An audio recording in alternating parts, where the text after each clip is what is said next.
বন্ধুরা হচ্ছে আজকে ভাইফোঁটা, কিন্তু বউ আমার এখনো পর্যন্ত রেডি হতে পারলো না। দেখো ঘড়িতে বাজে এখন প্রায় বেলা 12টা, এখনো পর্যন্ত। বৃহস্পতিবার আমি এখন পুজো দিয়ে তারপর রেডি হয়ে যাব। পুজো দেবে, এখন পুজো দিতেই ওর দেরি হবে। তারপর তার কথা রেডি হতে কত সময় লাগে একটা মেয়েদের রেডি হতে, তো জানো কত টাইম লাগে। তো মনে হচ্ছে যে তারপরে 2-3 ঘন্টা জার্নি করে শ্বশুর বাড়ি যেতে হয় আমাকে। 15-20 মিনিট লাগে যেতে। 15-20 মিনিট লাগে, সে তো আমি রকেটের মতন চালাই বলে চালাই। তাহলে আস্তে আস্তে গেলে অনেক টাইম লাগবে। তুমি একটু তাড়াতাড়ি করো যাতে আমরা তাড়াতাড়ি পৌঁছাতে পারি। আমি এখন অন্ন গ্রহণও করিনি। কি তুমি ভাইফোঁটা না দিলে আমি কি করে খাবো? আমার ভাইকে কি ফোঁটা দেবো? চা গ্রহণ করেছে। চাটা খাওয়া যায়, তাও লিকার চা। দুধ চা খাইনি, জানি দুধ চা খেলে কেটে যাবে, কিন্তু লিকার চা খেলে কোনো অসুবিধা হয় না। তো যাই হোক, ও রেডি হোক, আমি যতক্ষণ অপেক্ষা করছি। 2বার করে জামা কাপড় পরে আবার খুলে ফেলেছি।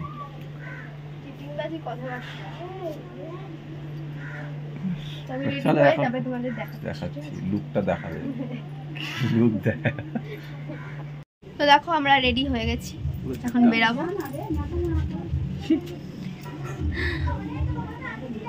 তো এই জামাটাও অনেকদিন পরে পরলো, আর কদিন ধরে বলেছি তারপরে পরলো। জামা না, এটাকে কি জানো, এটাকে বলে হচ্ছে কি কুর্তা বলে। অনেক খাটনি করতে হলো, ইস্তারি করতে হলো। তো চলো আমরা এবার বেরাই। ও ওই যে ইয়েটা নাও, জামাটা। তো এখানে রয়েছে আমার ভাইয়ের জামাটা, সেটাও নিয়ে নিলাম। এবার যাওয়া যাক। চাবি? হ্যাঁ চাবিটা দাও। ইয়ে জানলাটা একটুখানি খুলে দিয়ে যাও। ওটা ওটা ওটা ওটা খুলে যাবে। শুরু দোকান দাও।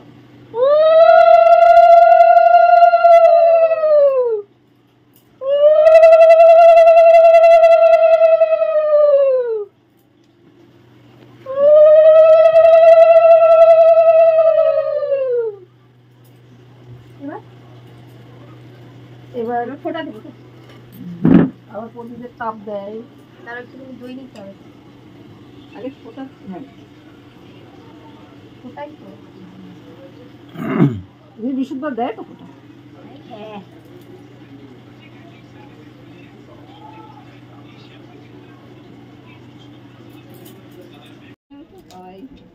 তো ভাইফোঁটা দক্ষিণা হাতে পেয়ে আপনি বুঝে নিয়েছে। কত পেলা দেখা দেখাও, কত পেলা? ফোটায় কত পেয়েছি দেখাতে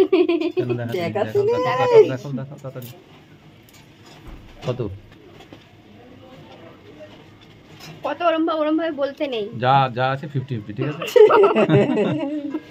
হাফ হাফ হাফ হাফ। আরে টাকা দেখালে কপিরাইট চলে আসবে। কপিরাইট আছে? তুমি দেখেছো কোনো ভিডিওতে টাকা দেখিয়ে কপিরাইট? কোনোদিনই না। তো দাম দি বাবা। ওই এসেছে কি হয়ে গেল, তারপর সিনেমা শেষ হয়ে গেল, তারপর আমার বাকিটা তোমার। ওখানে অনেকগুলো আছে।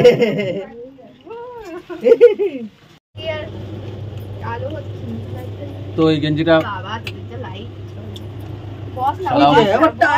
মানে ওর দিদি ওর ভাইয়ের জন্য এই গেঞ্জিটা এনেছে, আর ভাই বলছে হচ্ছে আমার ওই কথা বলছি। কি বলছিলে বাবু বলো?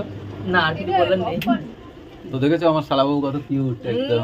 তুইও তো কিউট। না ও বলছে কি, বলছে যে কি এটা খেলোয়াড়ের ড্রেস। আমার ওইখানেও বলতে খেলোয়াড়ের ড্রেস, বলছে খেলোয়াড়ের ড্রেস এনেছে দিদি আমার জন্য। তো খেলোয়াড়ের ড্রেস হয়েছে তো কি হয়েছে, এটা পরে প্রত্যেকদিন সকালবেলা উঠে ভোরবেলা খেলতে চলে যাবো। বুঝলি? তো আমি বলেছিলাম কথা মতন বাবা ওইও ড্রেসটা পরে একবার করে দৌড়ে আসবি, ভোরবেলা উঠে দৌড়ে তোমাকে নিয়ে যাব রোজ সকালবেলা মর্নিং ওয়াক করে যাবি। ভালো কথাই কইছে, কি এমন খেলো।